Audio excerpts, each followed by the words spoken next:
All right, guys, we're here for day number 26. Welcome to the party.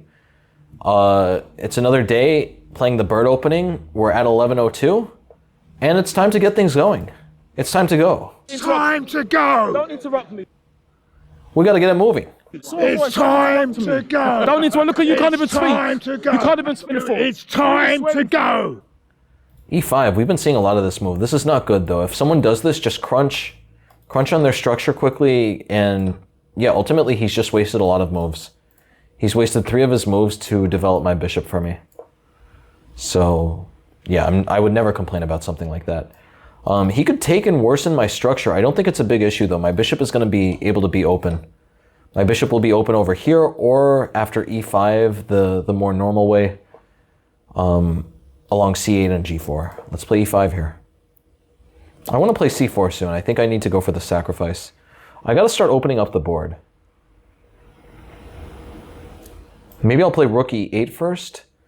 I do actually have some ugly pawns here. I need to be a little careful about how I handle those. I'll play c4. Just trying to open the board very quickly. He might be able to take on e5, but I'm going to take here. I think I have good play. I have the bishop pair at the end of the day. We play queen c7. Yeah, this looks like just a classic position here. I'm going to play c5 and c4. This knight is misplaced. This looks very reminiscent of this line in the 2 knights defense, in which black gambits a pawn. Bishop g5 would be a good move here. I'm thinking about the difference between this and that position that I just mentioned, and yeah, in that position, he can't play bishop g5. All right, he's sort of paranoid about my bishop coming in with a check. I didn't even care about that check. I was just stopping his knight from coming to f4. We're gonna go c5 and c4. I gotta keep things moving. c4 is gonna trap the knight. That knight is gonna be trapped in the middle of the board. All right, yeah, fantastic. His knight has to go to c1. The knight has to go to c1. If the knight has to go to c1, I'm a very happy camper. I'll give him a take back. I'm going to give him a take back. I really want to keep playing this game. This is a really cool position. If he puts his bishop back there, I'll give him a take back. I think he sees what I'm up to. The big question, is he going to put his bishop back there? Does he understand I'm trying to give him a take back? All right, he does not. I'm just going to take now. All right. Queen is going to fly into h2 and try to deliver checkmate. Okay, queen h2. Yeah, and a really... Okay, yeah, I was going to say a really nice thing to do in these positions, just try to get your rook to the e-file and make sure that the king cannot escape before going for the checkmate. All right, so 11-10, getting up there. Playing Brent Warren II. Got a queen pawn with the Dutch. d4, knight f6, g6, castles, classic moves. Classic moves on a classic day.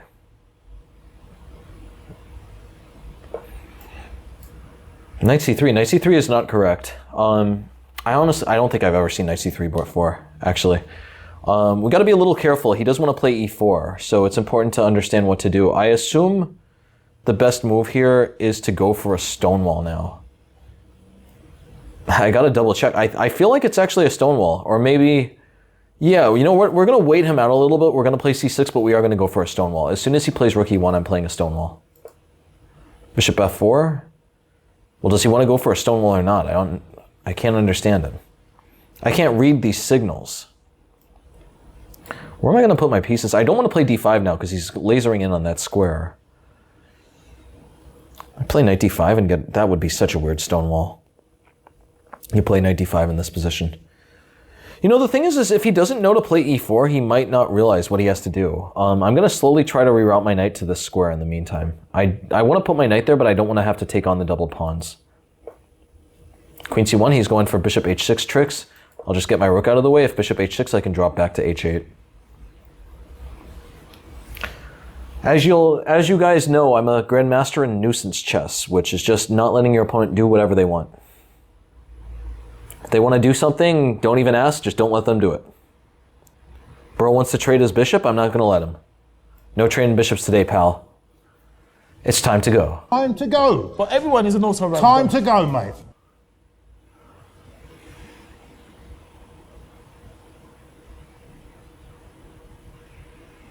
That guy's photo looks like a Yu-Gi-Oh character.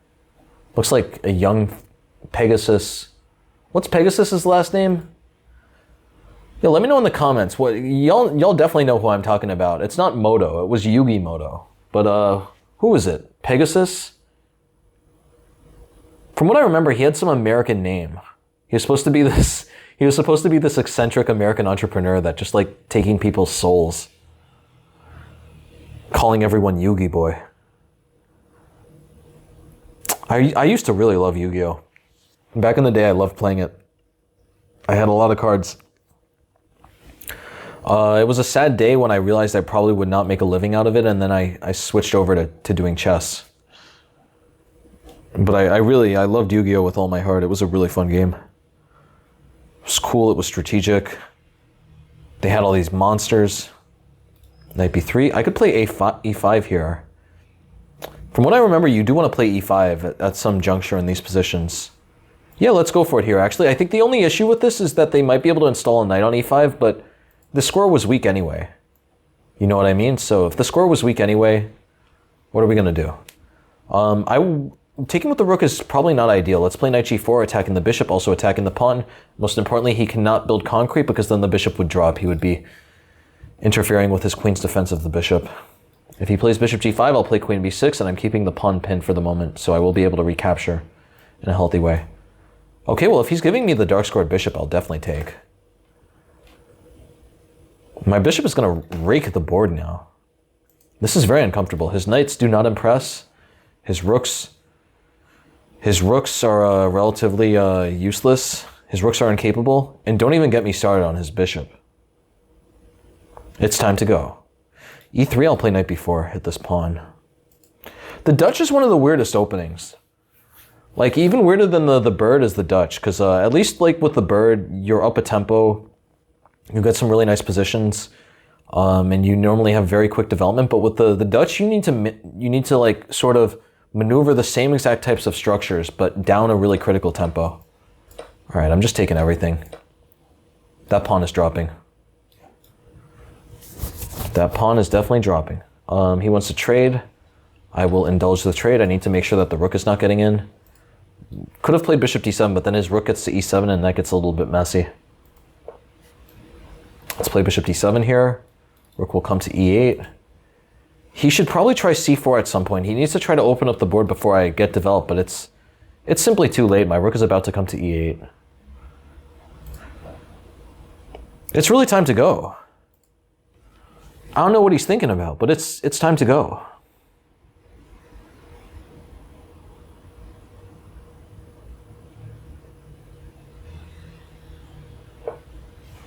Bishop f3, rook e8, rook d1.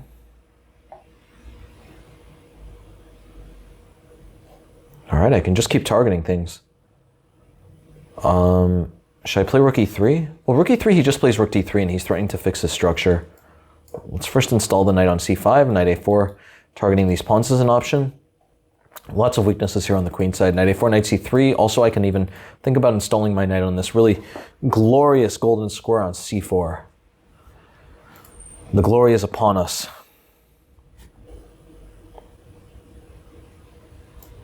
I'm going to take. Takes with the bishop, I can just trade. Takes with h-pawn, I'll play rook e3, rook takes c3.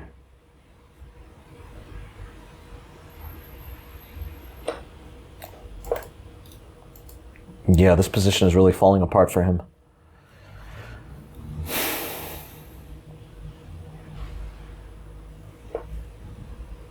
Knight b3, that can't work. His bishop is hanging here. Just trade the knight and then pick up the bishop. King f2 is the best move. Okay, he did not play king f2. Just taking everything. Taking everything and running straight to the bank. Picking up all the pieces. Rook d4. Just get the bishop out of the way, keep an eye on the rook. Nothing to worry about here. It's time to go, pal. Yeah, I've been encountering this a lot. They just let their time run out. They're so demoralized from the game that this is how they respond. They just let their time run out.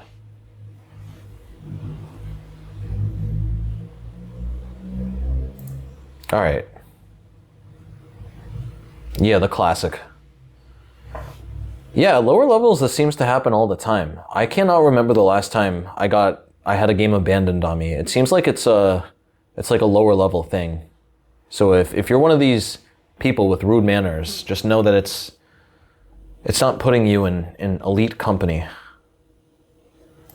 I cannot remember the last time playing like someone above 2700 that someone abandoned the game. All right, we got the win. 1119, let's keep it going. Let me try to get to 1150. Okay, is this the first Fromm's Gambit? Is this the first Fromm's Gambit? Yes, this is the first Fromm's Gambit. At 1119, we finally see our first Fromm's Gambit. Bishop g4, e3, he's trying to go for the checkmate. It's not going to work though. We are playing some of the top dogs at this point, guys. It's clear that we're playing some really established people. Takes, queen takes. Is he going to go for the check? He's not going for the check, but he has dropped the whole house. About to try to take a rook. So here my kingside just looks a bit vulnerable, right? I don't have many things over there. He's already traded off my knight. It would make sense just to get my king out to the queen side. And that's what we're going to do. Yeah, let me play bishop b2. I'm honestly hoping he forgets about my queen. If he forgets about my queen, he might play knight e4 here. He probably should play knight g4. Well, knight g4, then I play queen f3 though, and if he takes on h2, I play queen h3, and all of a sudden he's opened up my rook and queen for an attack on him. All right, let's just get the queen out of the way. I'm gonna play knight c3 next, castle queenside. King is extremely safe here in the Fromm's Gambit. Big shout out to my boy Heizai. I don't know who he is, but yeah, he's the first guy on the speedrun to know the Fromm's Gambit. All right, knight e4, wants to play queen h4. I don't think queen h4 will do anything though. Oh, look at this, knight c3, bishop g3. Yikes, and then pawn takes and he mates. That is some spicy stuff. I gotta play d3, I gotta watch out for that. Boot the knight out. If he plays queen h4, we'll play g3, booting the queen out. He doesn't have any tricks on this g3 score because my queen covers h1. He's doing that. We'll just play queen f2. Looks a little ugly for the moment, but I'm about to play knight d2 and, you know, just leave the casino with a lot of chips.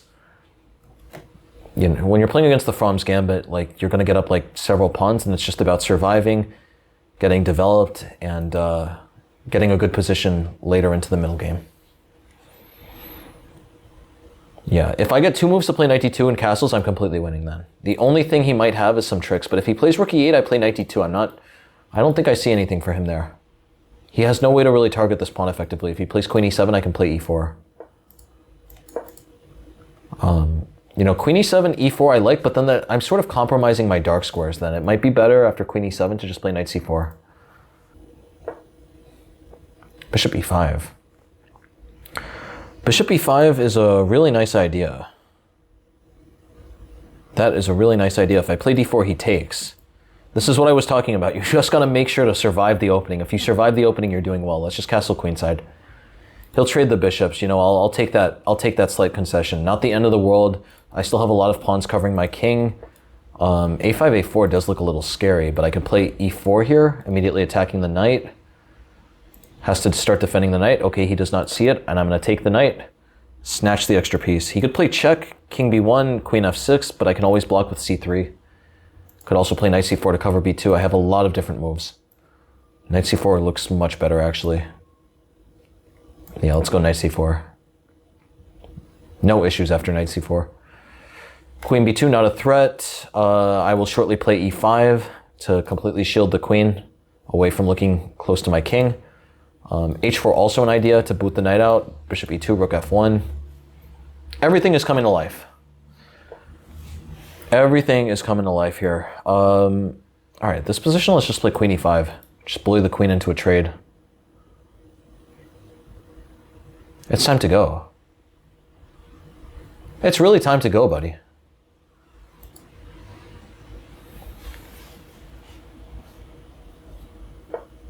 Queen d8. Just keep forcing the pieces through. Let's play d4. He could play knight g5 here, but then I'll just keep bullying him into the queen trade. That's just a blunder. Knight g5 actually would have been spicy. Knight g5, if I play queen d5, he takes, I take, we trade, but then he has this annoying idea of knight c3. That's not so simple. Yeah, I think d4 was a little impatient. d4 was a little reckless. All right, I'm going to play bishop e2 here. I got a really sneaky trick up my sleeve. If he plays rook d8, I'm going to play g3. He takes there. I'll play queen d5. Is he going to spot that I'm attacking the rook? That is the question. I could also play g3. I could also play bishop d3. I just got too many pieces here. Let's play... I guess in this case, the queen is just misplaced here. There's no need to fix it by pushing it. I'm just going to start loading up on this pawn. I'll also play bishop h5, knight e5. Knight e5, bishop c4 looks even healthier. How is he going to defend this pawn here? If he plays rook f8, I can take on f7.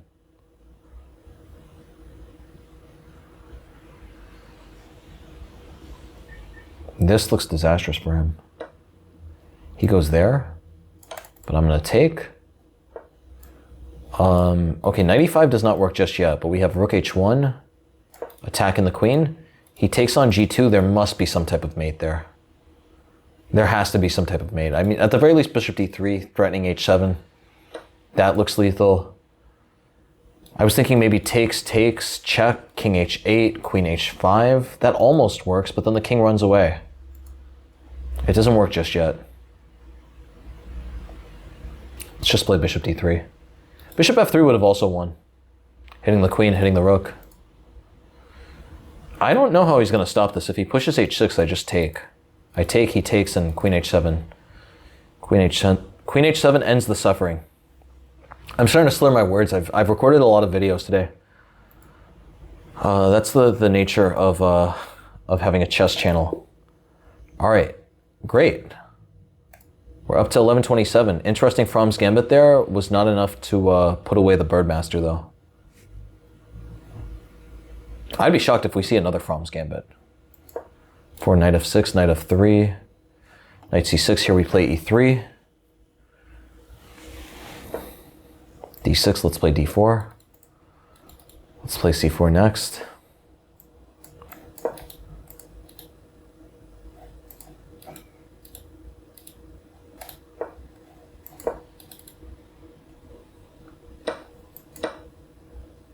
Takes. I'm going to play queen b3.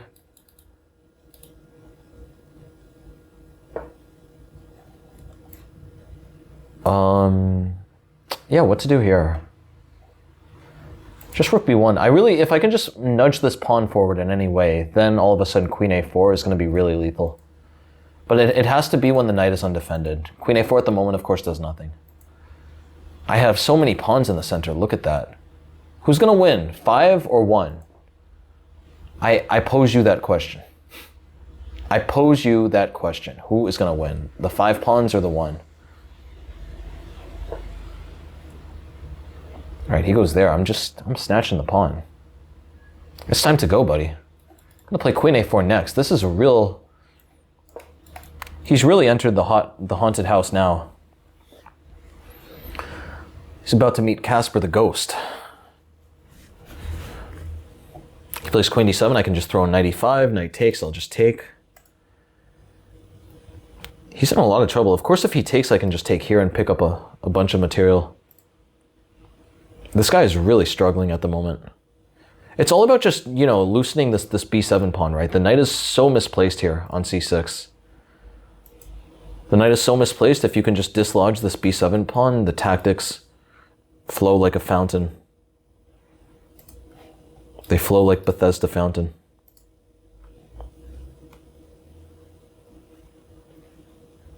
This is just disastrous for him. Queen d7, I'll just play knight e5, distract the knight. Chop on b8. Takes? No, he's getting mated here, though. This definitely won't work. I thought he was getting mated. No, his king can run. It's not the end of the game just yet. What to do here?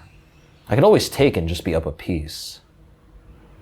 All right, I guess I'll go for that. I'll just settle for that. I could have taken this pawn first, but then his rook would have had some more options of activity.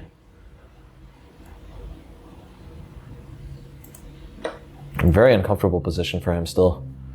I'm up a really important piece. And yeah, apart from that, he really has nothing to do. King e8? You think that's going to stop me? You think that's going to stop the Birdmaster? The second bishop is about to come. The second bishop is coming to the party. He has to go right back up to e7. This is looking really, really painful. Queen c6, I just want to cover these squares first before playing bishop a3.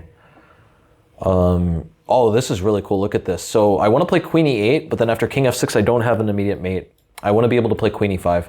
So I want to play bishop a3, queen takes, then queen e8. If he goes here, this is mate. And meanwhile, if bishop a3, queen takes, check here, and mate. That's really nice. That's a really nice finish. Check. It looks like he can run, but it's just the end of the game. It's time to go. All right, we're up to 11:35. What are we at? We're at like around 20 minutes.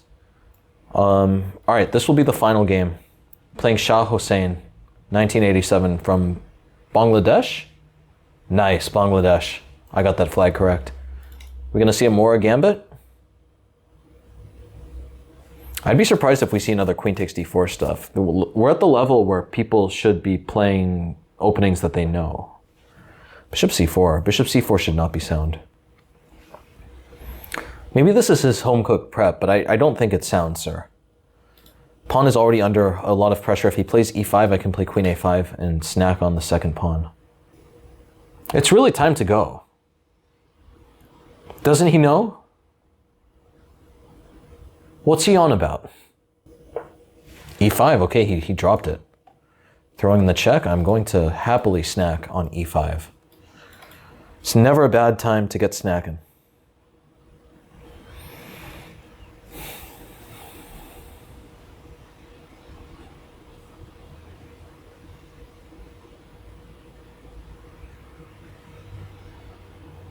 I'm exhausted. I had such a long day today. I think I recorded like 4 hours of chess videos. I worked on my course for like 3 hours. I also taught a class. I also edited a YouTube video. I did so much. But it feels good. It feels good to be productive. Like, some people hear about my work schedule and they think that it's they feel bad for me. Don't feel bad for me at all. I'm very happy with where I am. It's really a beautiful thing. I'm certain that this YouTube is going to be successful. Like, I'm certain that eventually, one day eventually in the distant future, we'll crack 100K and this channel will be burgeoning. Is that the right word? Burgeoning? Like just bursting at the seams with activity. Normally or am I thinking of bustling? I might be thinking of the word bustling. Like, it's how you describe normally like an active marketplace. Like Times Square. Yeah, Times Square is bustling, not burgeoning. I wonder what burgeoning means. But regardless, to get back to my point, the whole roadmap for this channel is at the moment, I'm still teaching a lot. At the moment, I still have a bunch of courses on my to-do list. I have to figure out Brazilian immigration. I got to do a bunch of different things. But the idea is that, you know, as I start dealing with more and more of these things, I'll be able to devote more and more of my time to the YouTube, and eventually that's going to be my main grind. Because I really like making videos. I think just like the whole editing, adding the clips, all that stuff is so fun. It's really cool. All right, c3. c3 is a nice move. He has a normal Mora Gambit, just down some really important tempi and with the queens exchanged. So it's not going to be as good. It's not going to be as lethal as a normal Mora Gambit would. He has to take with the knight here. Okay, takes with the bishop. That's not going to be good. Let's play bishop g4. I have a sneaky idea. I'm just going to take and occupy the full center here.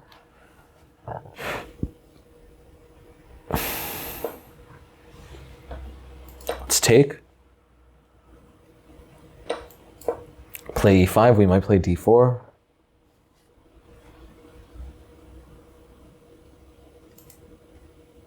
Might play d4, might play e4. White is, yeah, white is completely busted here. Just play d4, dig the knight out of the square. Even after the bishop retreats, the knight will never be able to use the square. Yo, white is in a lot of trouble. White's really struggling here.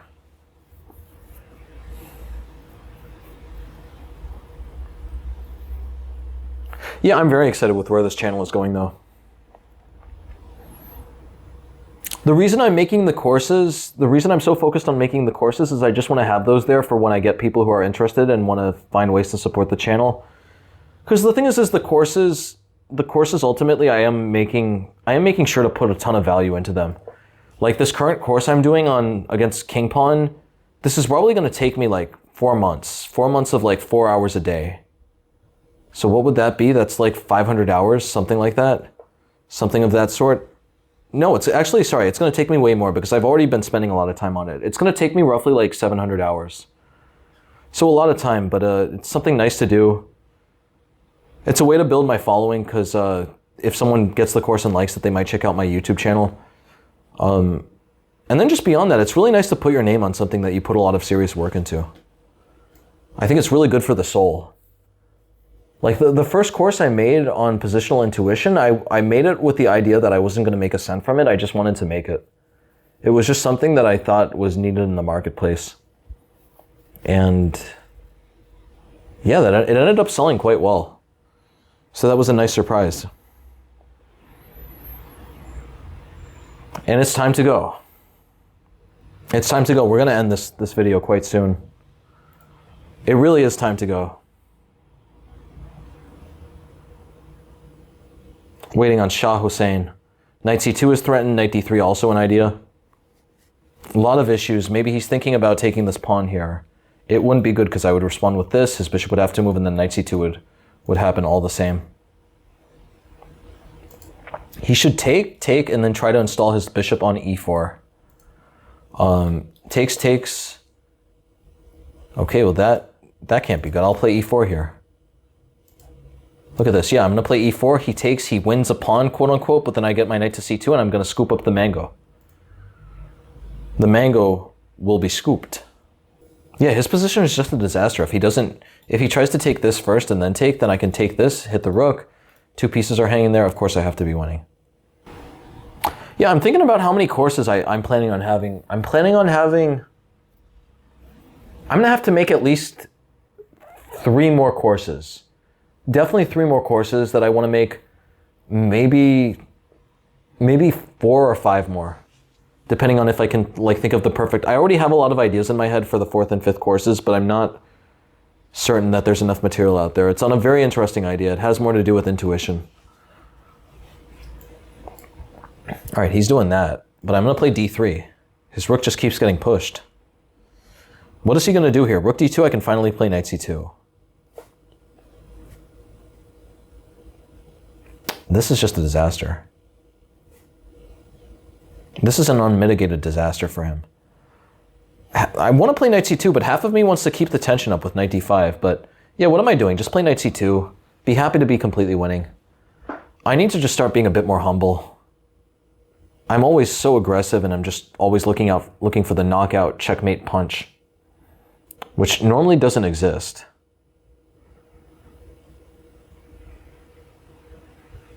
All right, it's time to go, buddy. We gotta head out. Don't tell me this is another flag. Is this another abandon? We've been getting so many abandons lately.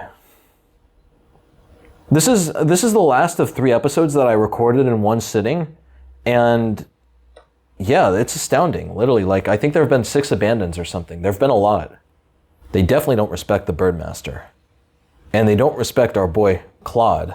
All right, takes. Let's put the bishop on e5, start to target this. If rook c1. He could play rook c1, yeah, I actually messed that up a little bit. I should have played something else. I could have played a bit more aggressively. Let me play h6 here, force this bishop around. Let's see where the bishop is headed. If bishop leaves this diagonal, then I'm going to be able to play rook d8. And the idea is that after rook c2, I have rook c8, and I'm threatening a very neat trick of takes and mate. All right, I wonder if he's going to spot it. I wonder if he's going to spot this trick of rook takes and mate. Okay, he does not spot it. We're going for it. Takes, and that's the end of the game. I wonder if he sees it. Does he spot it? Regardless of if he spots it, he's losing.